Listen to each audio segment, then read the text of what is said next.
On the morning of June 3rd, 1998, a German family was enjoying their train journey after having coffee.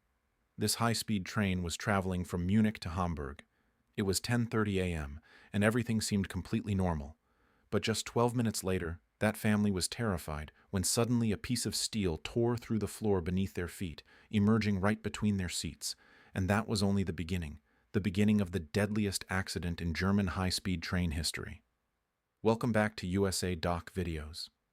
Viewers, in the late 1950s, Japan shocked the world when its Shinkansen, also known as the bullet train, became the world's first high-speed train. This revolutionary rail system connected cities across the country and transformed travel, reducing hours-long journeys to mere minutes. Inspired by Japan's success, France and Italy developed their own high-speed rail infrastructure, and Germany was not far behind. Germany launched its own high-speed train project called ICE, short for InterCity Express. When these trains were introduced in 1980, the world believed this was the future of rail transport. Every imaginable feature was incorporated: aerodynamic design, modern computer systems, and exceptional passenger comfort. Everything seemed perfect. But every perfect system hides a weakness, and the weakness of ICE trains was their wheels. The first-generation ICE trains initially used a monoblock wheel design, meaning each wheel was made from a single solid piece of steel, considered strong, cost-effective, and reliable. However, a problem was soon noticed. After a few years, passengers began complaining about unusual vibrations when the train operated at high speed.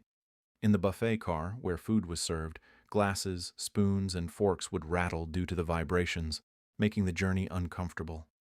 Engineers eventually discovered that the issue originated in the wheels. Although monoblock wheels were single-piece and evenly balanced on all sides, even a 5-gram weight difference on one side could cause significant vibration at high RPM. This is exactly what was happening. High-speed friction caused uneven wear on certain sides of the monoblock wheels, disrupting the balance. At low speeds, the imbalance was unnoticeable. But at 250 km/h, an unbalanced wheel created vibrations throughout the entire train. This is a common issue with wheels. Even in cars, if two patches are applied to one side of a tire, just a few grams of extra weight can cause vibrations at high speed. Wheel balancing fixes this by adding equivalent weight to the opposite side. However, balancing the numerous wheels of a train is extremely difficult, especially when each wheel is made in one solid piece. Replacing entire wheels was not only complicated but also very expensive. Therefore, German engineers introduced a new solution to fix the ICE vibration problem: resilient wheels. The key feature of resilient wheels was that they were not made from a single piece.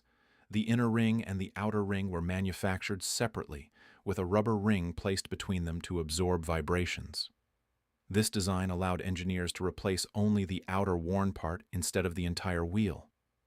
At that time, this design was already being used in German trams. However, trams operated at only 30 km/h, while ICE trains ran at 250 km/h. This difference would later prove to be a critical issue. At the time, no one paid close attention to this risk. Executives approved the resilient wheel design without extensive testing, and by 1992, these new wheels were installed on all high-speed ICE trains. For several years, everything seemed fine. But in 1997, the Hanover tram company Eustra discovered something alarming: cracks in their tram wheels. They replaced the cracked components and, as a precaution, informed Deutsche Bahn, Germany's national railway company. However, since there were no vibration complaints in ICE trains at that time, Deutsche Bahn ignored the warning. Exactly 1 year later, on June 3, 1998, everything changed. At 10:30 a.m., ICE train 884 departed from Hanover Station for Hamburg. The train consisted of 14 coaches, 2 power cars and 12 passenger cars. On board were 287 passengers and 8 crew members. Everything was normal as the train departed from Hanover Station. In coach number 1, George Dittman was traveling with his family. Their journey was going smoothly, but a few minutes later, something suddenly struck from beneath the train floor, and in the next moment, a sharp steel fragment tore through the floor between 2 seats. That sharp piece of steel was actually a fragment of the train's wheel. Seeing this, George and his family immediately panicked, as if the ground had slipped from beneath their feet. If that metal piece had entered slightly to the left or right, his family would not have survived. He immediately sent his wife and children to the adjacent compartment and went to find the conductor. At that time, the conductor was in the third coach. George explained everything to him. However, according to company policy, the conductor could not stop the train until he personally inspected the issue. Therefore, both of them headed toward the first coach. The train was still racing at 200 km/h, and the vibrations were gradually increasing. By the time the conductor and George reached near the first coach, the train had traveled 3 kilometers further and was approaching a dangerous section where the tracks split. The broken wheel fragment was still hanging beneath the train, scraping along the track. When the train crossed the first switch point, the tire fragment fell down and struck the track lever. At that moment, something catastrophic happened. The track switch changed position. Now the first and second coaches were on one track, while the third coach moved onto another track. The front and rear of the train were heading in different directions. The train's body twisted, and coach number 3 slammed directly into a concrete bridge pillar. This horrific collision destroyed half of the bridge. Coach number 4 managed to avoid the collapsing bridge but crashed into an embankment, killing 3 railway workers instantly.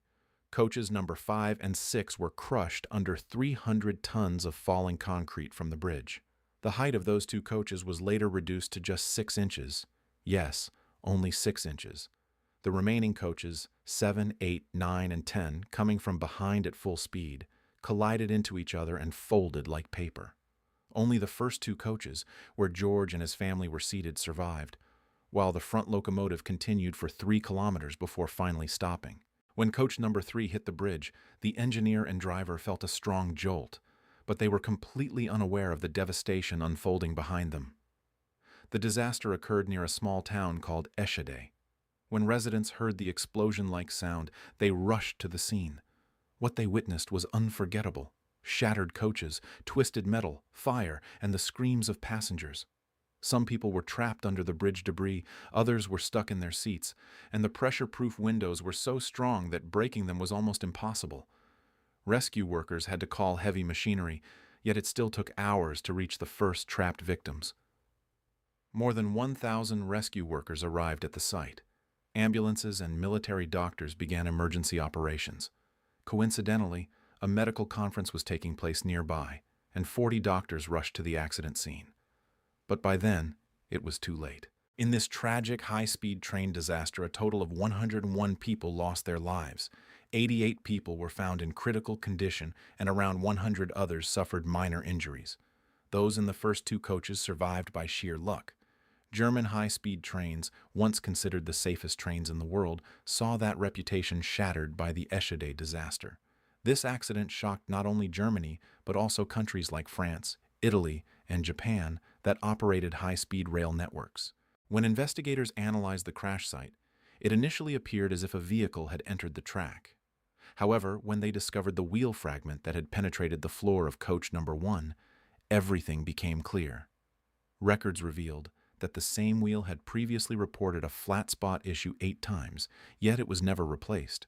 Although crack detection machines were available, inspections were primarily conducted visually using flashlights. The company dismissed the machines, claiming they produced false alarms. In 1992, a German research organization named Fraunhofer had warned that resilient wheels could be dangerous for high-speed trains. In 1997, the Hanover Tram Company had also issued a warning. Both warnings were ignored. Engineers later explained that the tire rotated approximately 500,000 times per day at high speed. With each rotation, the steel tire slightly compressed and then expanded, gradually forming fatigue cracks that grew over time. Because of the rubber layer installed between the wheel components, vibrations were absorbed, and no one realized that the wheels were cracking internally. Finally, on June 3, 1998, the failure of a single wheel led to one of the deadliest high-speed train accidents in history. The Eschede disaster is considered the most catastrophic high-speed train accident in the world. After this tragedy, all high-speed trains replaced resilient wheels with monoblock wheel designs. Junction points near bridges were reconstructed to prevent a similar incident. Germany conducted a complete reevaluation of its railway safety system. Pressure-proof windows were replaced to ensure that, in future emergencies, trapped passengers could be rescued more easily. Even today, the Eschede disaster is taught as a case study in German railway training centers. Although monoblock wheels require higher maintenance costs and more time, their single-piece cast design makes them less likely to fracture at high speed. Vibrations now serve as a warning signal that wheel balancing or maintenance is required. We hope you will like and share this USA Dossier video. Thank you for your supportive comments. See you in the next outstanding video.